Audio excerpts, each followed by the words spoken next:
Campi. Happy birthday po si Camille. Si Campi ay nakilala ko siya nandito nung bata-bata pa siya. Ilang taon ka ba? Mga 5 years old siguro siya. Sobrang bata niya.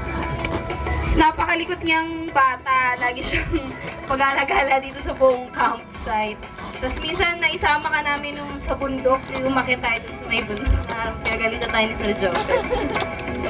Ayan, Campi, yung aking verse sa iyo ay Proverbs 16 verse 3, commit to the Lord whatever you do and He will establish your plans. Lagi mong tatandaan na ano man ang gawin natin, lagi natin ingalay sa Panginoon, lagi natin sabihin sa Panginoon yung mga plano natin para lagi tayo magtagumpay at lagi nating ilagak sa Panginoon ang lahat ng meron tayo. Salamat.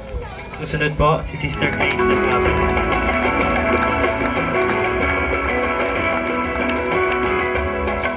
Hindi po to sa lahat. Nakilala ko po si Campi. It was last year, 2013 po, bago po mag-end yung 2013, nakilala ko. At dito po kasama ko po siyang New Year last year. At nagpapasalamat ako sa kanya kasi siya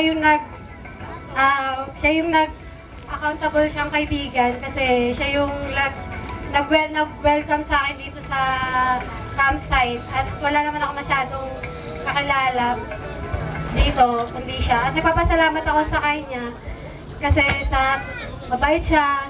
Saka ito po yung verse ko para sa kanya. Be happy and nanginginig po ako, hindi po sa kaba, kundi sa lamig. Yan, be excited and glad and for a great reward is keep you in heaven. Talagang nanginginig talaga ako. Yun nga, lagi kang maging excited sa Panginoon, sa gawain ng Panginoon. At lahat naman ng ginagawa mo ay marireward yan. Nasa langit ang reward ng Panginoon. At ang ganda-ganda mo ngayon, kaya speechless ako. Salamat, happy birthday to you.